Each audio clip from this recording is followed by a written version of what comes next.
Hi and welcome to my build of the Captain Scarlet puppet from the TV show Captain Scarlet and the Mysterons, made by Gerry in the 1960s. We start with a few photographs of the original puppet, which I'm trying to recreate. Enjoy.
What started me off on the journey was I saw a second generation cast head on the Facebook group, which was being sold by a guy called Chris King, who is a bit of an authority on the Captain Scarlet puppets.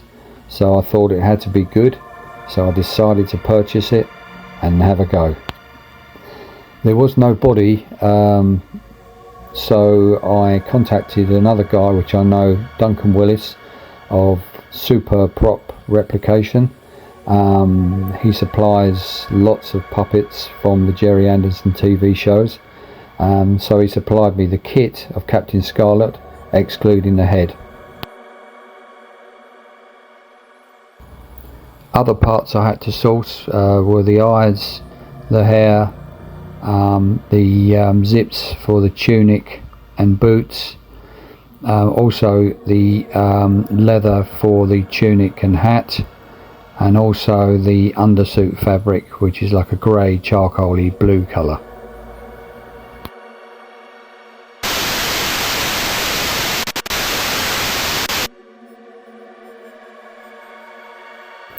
I nearly always start with the head first, because that gives me an idea of how it's going to progress.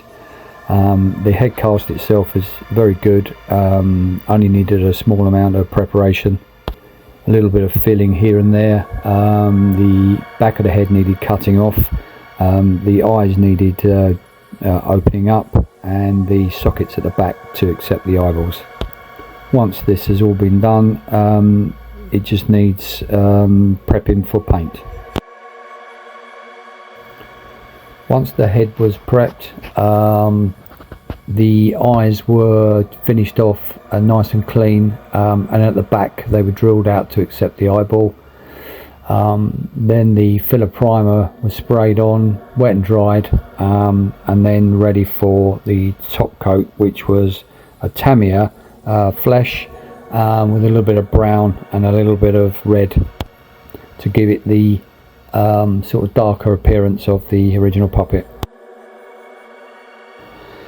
Now the head has been painted, it just left me to highlight the lips and give it a coat of clear matte. For this I just used a cast braid called Autotech Clear.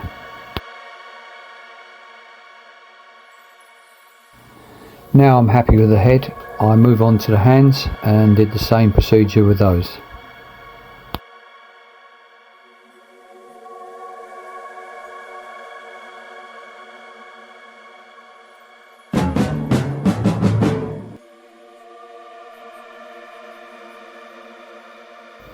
At this point I decided to move on to the body. This didn't need a lot of preparation as it's going to be under the clothing, so no filling or anything like that, just cleaning up the joint areas, putting the joints in and getting ready for the clothing.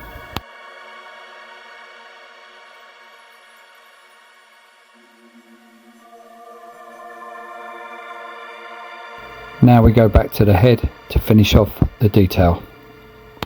The eye sockets were cut out of the back and the eyes were tried in for size. Once I was happy, I then had to glue the eyelashes on. These were from Poundland and they were cut down. Very fiddly to fit, but once there, put the eyes in and I decided to fit them at a sideways glance, which gave him much more character, and he's now starting to look a little bit more like Captain Scarlet.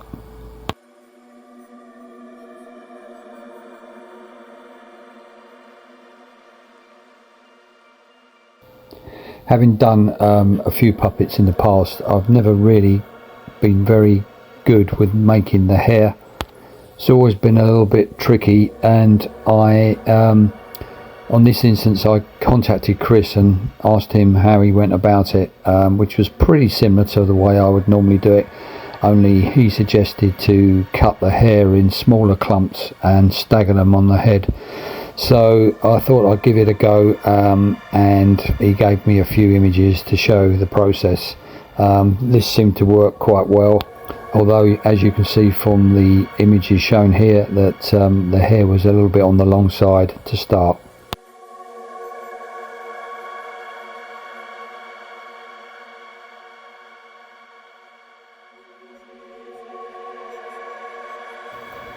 Once I had some hair on the head, I thought I'd better start the hat just to make sure I had the clearances. The casting for the hat wasn't brilliant, it needed a little bit of filling, but once that was done I was ready to apply the leather.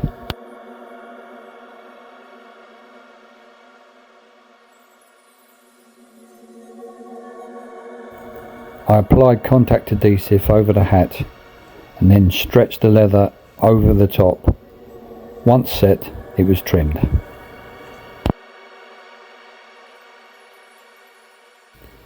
The front was left for the time being until I'd painted the sides with the leather paint, just to see that everything was okay. The leather paint was looking good, it was a good match, although I had to give it plenty of coats, about 7 coats in all I think it was. Then I moved on to the front of the hat, applied the leather and gave it the same treatment.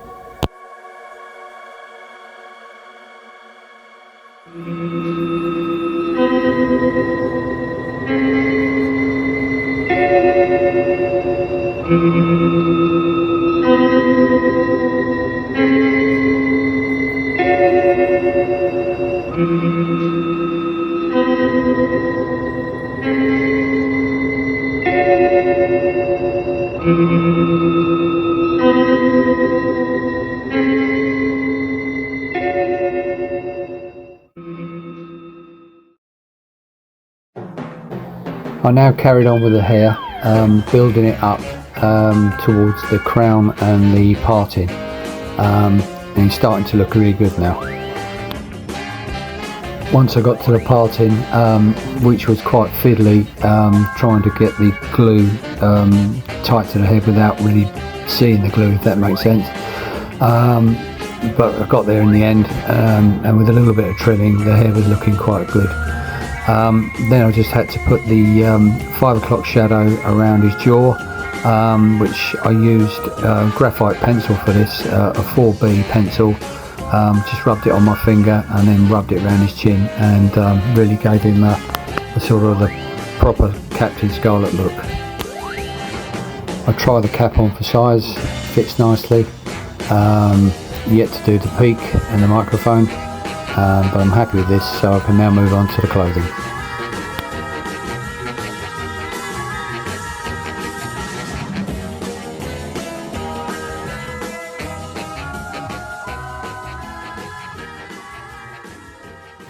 The template was cut and the trousers machined up, and tried them on, and a little bit of adjustment to make, but they're looking good now, and then I can move on to the top.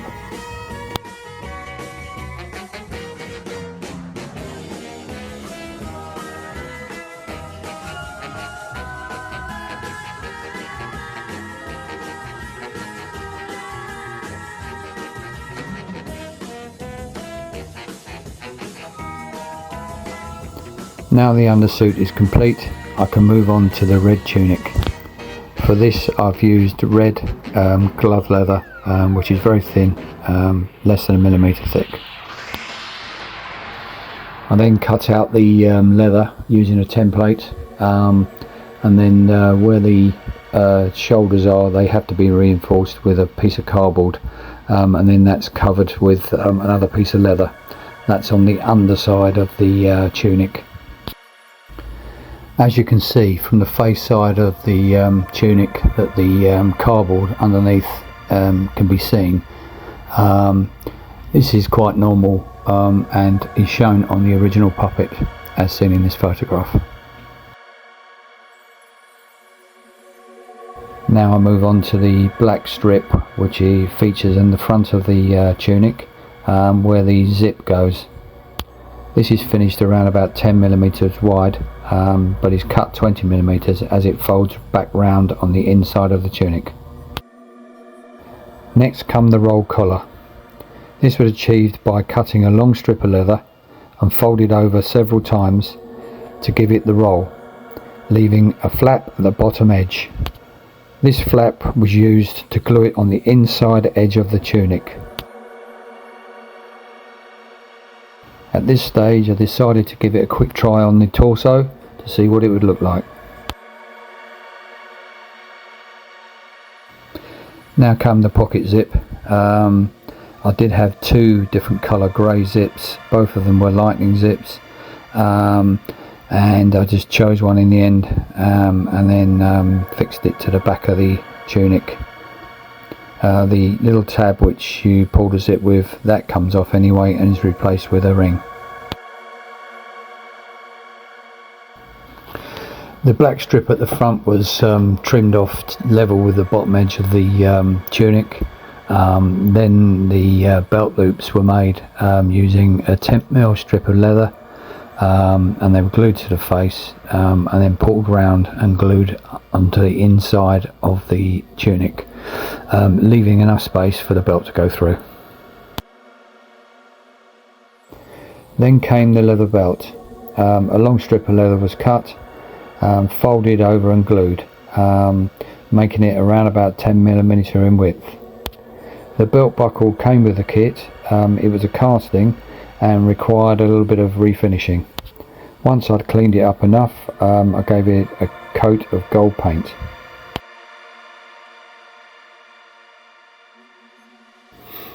The zip on the front of the tunic is actually a tank track from a Centurion Airfix kit. It's like a vinyl plastic, and I had to do a few tests to try and get it to glue to the leather before I did the final fixing.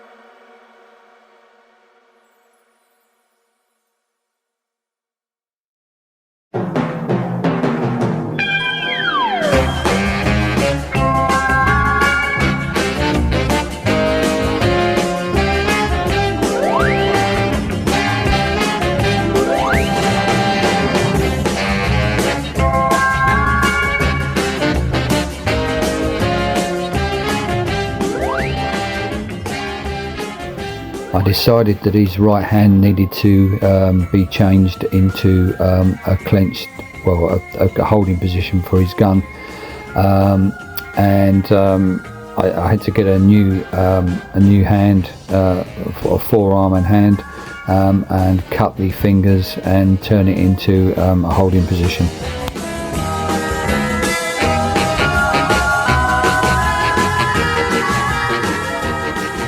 Once the hand was finished and the gun fitted properly, I had to finish the gun off. The problem I had was that the barrel of the gun was all over the place, so I decided to make one in wood. It looked okay, but it just didn't look metal even when painted, so I decided I'd try and get one turned up in aluminium. My friend John was kind enough to do this for me, and it now looks really good.